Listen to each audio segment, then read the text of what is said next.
Paper Mario: The Origami King has been a bit of a controversial topic due to how it subtly highlights the divide within the Paper Mario community.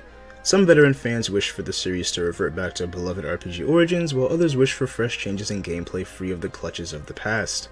Even though I was a huge fan of the approach that the first 3 games in the franchise went for, I wanted to stay open-minded and give Origami King a shot despite its altered perspective on the Paper Mario formula. Going into it, I knew the gameplay would be different, but whether that disparity was positive or negative was something I had to decide for myself as I embraced this sole adventure without clinging to Paper Mario 64, 1000 Year Door, or Super Paper Mario.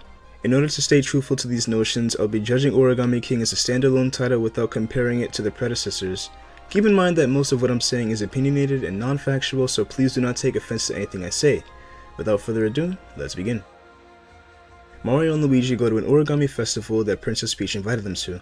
Upon arriving, they discover that all of the attendees, including her, have been transformed into origami by Ali, a king wishing to shape the entire universe into his origami kingdom. By using the magical 1000 fold arms technique, Mario saves Olivia, and together they work to combat Ali's tyranny and save the world. The game consists of you venturing from place to place, finding ways to destroy Ali's streamers and defeating any bosses that cross your path.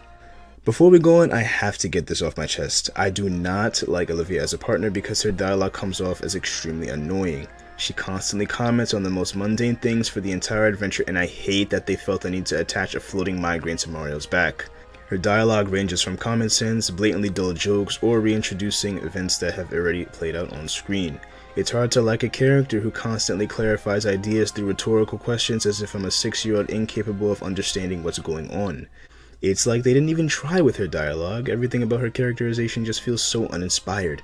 The only thing good I can say about her is that when you press X, she'll give you hints about overworld puzzles, although some are useful and others provide little to no context. All in all, she's a lazily written partner that ruined various parts of the game for me through her existence. As far as aesthetics are concerned, I have to say that a lot of thought went into crafting this game's colorful overworld, a series of interconnected locations that flow well into each other.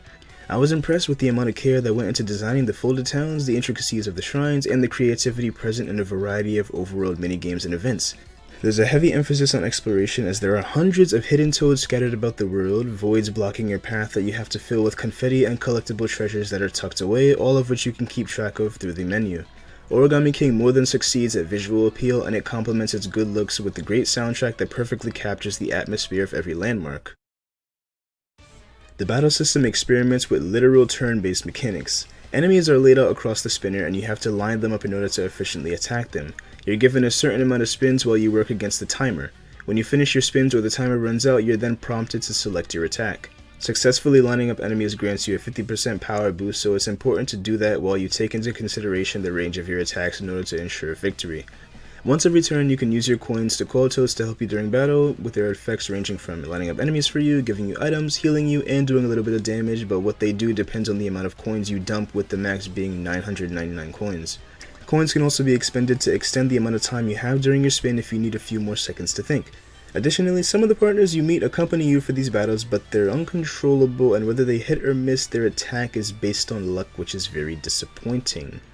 I also feel it's worth mentioning that you can raise stats like your HP and defense through purchasable accessories, as well as buy weapons that are stronger than the basic boot and hammer attack, although those weapons will break after a certain amount of uses. Although I wasn't really a big fan of the turn-based battle system because it's not my preferred combat style, I can't deny that it was a unique idea and I commend them for bringing it to fruition. It mixes fast puzzle solving with the leniency of optional help should you find yourself struggling, which makes the battle system accessible for both experts and beginners. Sadly, the regular battles don't have much depth aside from lining stuff up, meaning you essentially approach every fight the same way. Furthermore, there's no real incentive to battle because instead of getting EXP for winning, you're rewarded with coins and confetti, which are heavily abundant in the game's world anyway. You instead level up via finding hearts in the overworld that raise your HP and attack power. Knowing this, I tried to avoid every fight I could as they're nothing more than glorified time wasters, but even still the game put me in so many situations where I had no choice but to engage. I began to wonder why I was being thrown into so many meaningless battles if I'm barely getting anything out of it. There was no reason for me to battle as winning grants me less of a benefit than just exploring the world does, so anytime I was forced into a battle I grew very annoyed. Fleeing is an option, but very seldom did it actually work for me, and should it fail, I'm taking a ton of damage from enemies. In addition to that, the game likes to throw a lot of cheap overworld and in-battle situations at you where if you make a wrong move you get an instant game over. I won't provide context, but very late into the game there's a point where you have to guess from one of 3 paths, with one being safe and the other 2 resulting in instant death. It's not fun at all. I will say that this game's distinct bosses are very enjoyable as they're mechanically varied and have likable personalities.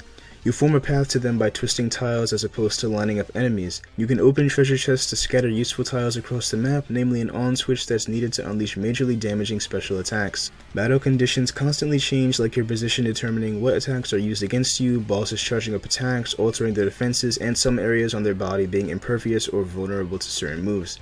My one problem with bosses is that at the beginning of every turn you have to sit through a lengthy animation of them setting up their traps, which makes fights drag on forever and it gets tiring to have to watch through it every time. Lastly, I'd like to talk about the narrative. As previously stated, your goal is to stop Ollie from turning the world into origami. You'll usually go to a streamer's location, find out you can't do anything, go to a elemental shrine to derive an ability that'll help you reach one of Ollie's subordinates, and after that you'll break the streamer and move on to the next. Along the way you'll come across funny companions who will aid your cause, especially Bobby, who was my personal favorite. The story is basic at its core and I wasn't expecting anything compelling, but I did have problems with Ollie as a villain because I felt he wasn't fleshed out enough. You barely see him over the course of the game, and when you do, he reinstates the same "this will soon be my kingdom" speech and then disappears again for entire arcs.